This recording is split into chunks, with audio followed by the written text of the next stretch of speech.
திருவண்ணாமலையில் ஸ்டாலின் பங்கேற்ற மைதானத்தை சமன்படுத்துவதற்காக செய்யாறு அருகே எருமைவெட்டி கிராமத்தில் நூற்றுக்கணக்கான லோடு ஏரி மணலை திமுகவினர் கொள்ளையடித்த காட்சிகள்தான் இது.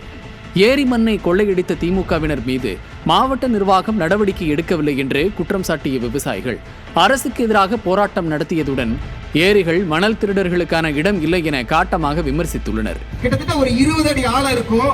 100க்கும் மேற்பட்ட வண்டிகள் உள்ள இருக்குது. மாவட்ட ஆட்சியர் இருக்கிறாருங்க, வட்டாட்சியர் இருக்கிறாரு, அவருக்கு கீழே ஆர்ஐ இருக்கிறாரு, தாசில்தார், இவங்க கிராம நிர்வாக அலுவலர் இருக்காங்க. இதையெல்லாம் தாண்டி காவல் நிலையம் இருக்குது. இத்தனை பேர் இருந்தும் இந்த திருடர்கள் வந்து ஆயிரக்கணக்கான லோடு லாரி வந்து இது வரைக்கும் மண் எடுத்துட்டு போயிருக்கிறாங்க. ஏரிகள் அப்படிங்கிறது மண் திருடர்களுக்கான இடம் கிடையாது. இப்படி மணல் திருட்டை ஆதாரத்துடன் பேசினால் விட்டுவிடுமா இந்த சர்வாதிகார திமுக அரசு?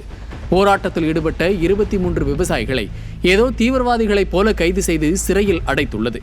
எந்த தவறும் செய்யாத ஏரி குளங்களை காக்க நினைத்து கேள்வி எழுப்பிய விவசாயிகளை சிறையில் அடைத்துவிட்டு சிம்மாசனத்தில் கால் மேல் கால் போட்டு போஸ் கொடுத்திருக்கிறார் மன்னராட்சி மனநிலையில் உலா வரும் ஸ்டாலின்.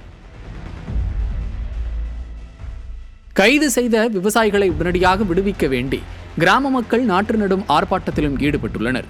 விவசாயிகளிடம் சர்வாதிகார போக்கை கடைபிடிக்கும் காட்டாட்சி ஸ்டாலின் அரசுக்கு 2026 தேர்தலில் தக்க பதில் கொடுப்பது உறுதி என கொந்தளித்துள்ளனர் விவசாயிகள்.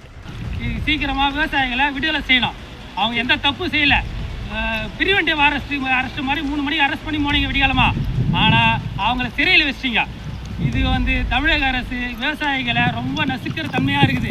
கூடிய விரைவில் நாங்கள் 2026 சட்டமன்ற தேர்தலில் தமிழக அரசுக்கு பாடம் புகட்டுவோம். திமுகவுக்கு இது உறுதி.